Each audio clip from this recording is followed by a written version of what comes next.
The diary was found under a loose floorboard in the old Ross mansion during a renovation that no one had the courage to finish. It was wrapped in a red cloth stained by time and something that looked like blood. Emily Ross disappeared in 1987. She was 17 years old, with green eyes and an insatiable curiosity for ancient stories and local legends. No one ever knew what happened to her. She just vanished on a stormy night. The diary begins innocently. Today, Mrs. Whitmore told me about the cursed mirror in the attic. She said that whoever looks into it at midnight sees their fate. I laughed, but now I'm curious. With each new page, Emily's handwriting becomes more shaky, more urgent. I heard voices tonight. I don't know where they came from. The whole house was empty. In the third week, Emily writes, "The mirror showed me something. It was me, but older, and there was something behind me. Something with eyes so black they seemed to suck in the light." The reader of the diary, now the owner of the mansion, begins to report strange coincidences. The mirror is still in the attic, and yes, there's something wrong with it. Emily recounts that she started having dreams of endless hallways, doors that open by themselves, and a voice that whispers her name, but only when she is alone. I think I'm going crazy. My mother says it's imagination, but she didn't see the shadow in the hallway. She didn't see how the mirror winked at me. One day, Emily disappears from the pages for 3 whole days. When she returns, she writes only, "He showed me how to escape time. I'm trapped in echoes." From this point on, the diary changes. The pages are scribbled, written in spirals, as if Emily is trying to escape the paper. He wants me to stay with him, forever. The new resident of the mansion reports that every time he reads the diary, he feels a chill run down his spine. He begins to dream of Emily, calling him from the mirror. In the last entry, Emily writes, "If you found this diary, do not look into the mirror at midnight." I did and never came back.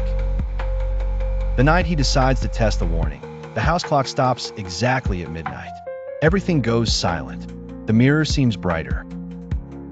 He goes up to the attic, diary in hand, and stares into the glass. For a moment, only his reflection. Then, a second image appears. A girl with green eyes, her mouth sewn shut. When he tries to run, he can't. His legs won't obey. The diary falls, open to the last page, where a new sentence appears, as if written in the moment. "Now, it's your turn." The next day, the mansion is found empty. The mirror is intact, and under the attic floor, someone finds a diary. This time, signed with a different name, Lucas M.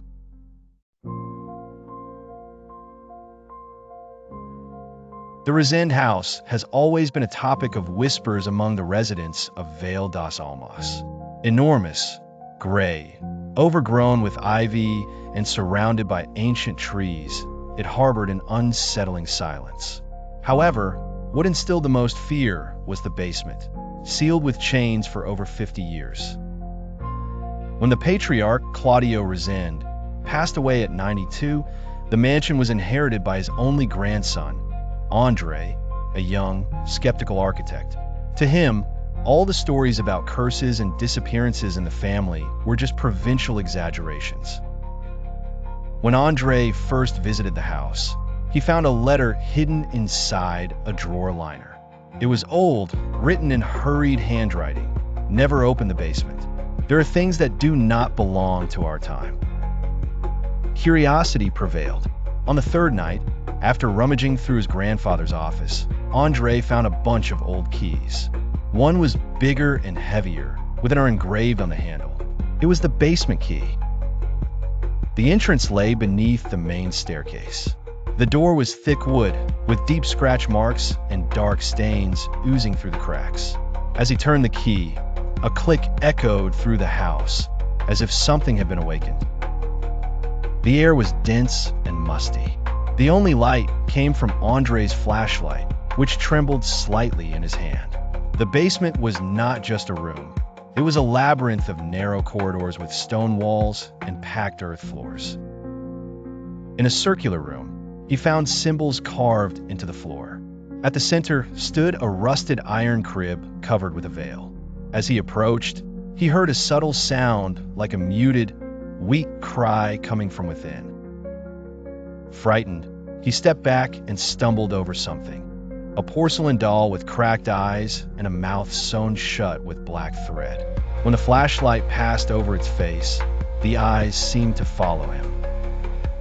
Returning through the tunnel, he realized he no longer recognized the path. The basement seemed different, as if the corridors had shifted. The walls now bore painted hands, like those left by children. Voices began to whisper his name, faint at first, but growing nearer. Andre ran, but his feet sank into the earth, as if invisible hands were grasping at him. In one of the chambers, he saw a stained mirror. In it, his reflection was distorted, his eyes black, his mouth grinning unnaturally. And behind him, a tall, faceless figure approached. The mirror shattered with a deafening scream, cutting Andre's face. He fell, stunned, and then saw the child, or what once was one. Small, gray-skinned, with white eyes and a pained expression. It pointed to the crib silently. He understood. That entity, that evil, was trapped there, and someone from the family had put it there. But the seal was weak. He had opened the wrong door. Suddenly, everything fell silent. No voices, no sound. Only his breathing, quick and desperate. He ran up, guided by memory. The staircase appeared. The door was still open. Upon exiting, Andre locked the basement with the fallen chains. He climbed to the bedroom, sweaty and bloody, collapsing onto the bed. But as he looked at the mirror on the dresser, his reflection did not follow him. The next morning, neighbors reported screams during the night. The police found the house intact. The basement was sealed again, and on the bed lay only a note. "He is free now. I was only the first."